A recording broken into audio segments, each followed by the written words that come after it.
Dr. Amporn's life story reads like a novel. It almost reads like fiction, but it isn't. As a writer, the biggest challenge was accessing the unimaginable. I had no idea what it would feel like to grow up in a market by yourself with only dogs as your companion. And so, as I was writing the book, living in Hua Hin, I spent time visiting these kinds of markets. And it was here that I would close my eyes and try to visualize little Lek growing up. What it would be like as a 5-year-old to have a market like this as your home, to sleep here, to eat here when you could. And so these markets help me visualize, feel what it is like to be Lek growing up in a market of Surin.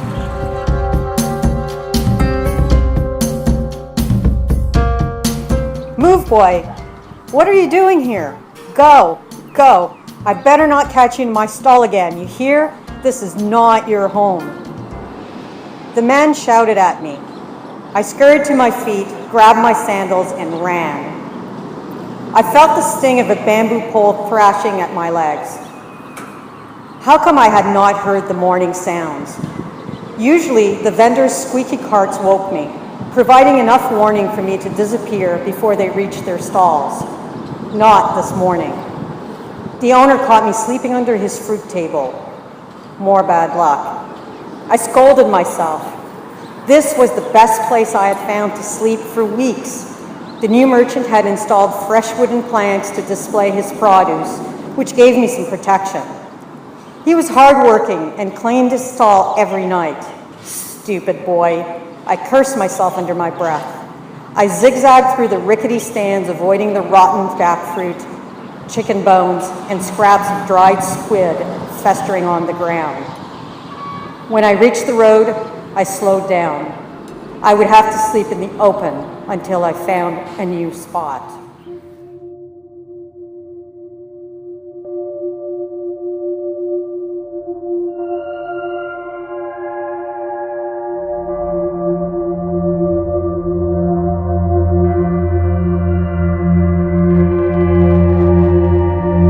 Trying to imagine Lek as Nam Lek, what his life would have been like living in a temple, was one of the greatest challenges. As a woman, I did not have the ability to interview monks, and certainly not monks of his generation. It was also difficult for me to walk freely in the temples, to observe the monks directly, to try and understand what life on the grounds here or any temple would be like. So the best I could do was visit a lot of temples and sit quietly and absorb the sounds, catch a glimpse of a monk, and listen to Dr. Amporn talk about his days when he was Nam Amporn.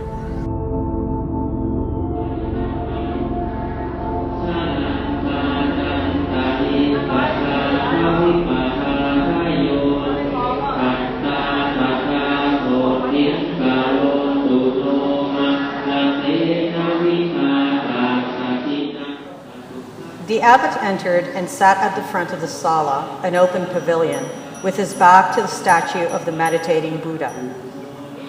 Gold leaves of adornment peeled away from the Buddha, like skin from a fruit or petals from a flower. The abbot sat cross-legged in the common mudra position, known as calling the earth to witness. His left hand rested in his lap, palm up. His right arm extended in front of him, fingers pointing to the ground.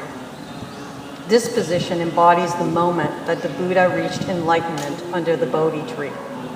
I recognized its meaning, and I aspired to live it. Before the Buddha reached enlightenment, I wondered if he had misbehaved.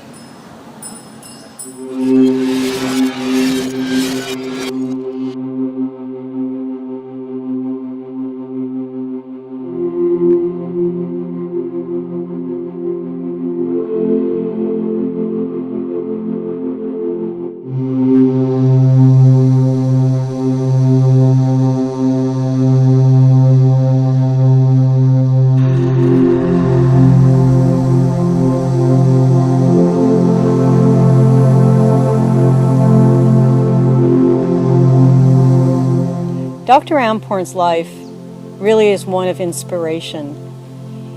He's had a journey through life which was harrowing, heart-wrenching. Orphaned, he attempted suicide.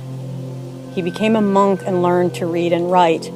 And that's when he found dignity, self-dignity, because of education. He could have stopped there, but he didn't. He went on to create a foundation to educate children. He really is an everyday hero. And sitting here among the bamboo, I see why he is a man, a boy with a bamboo heart.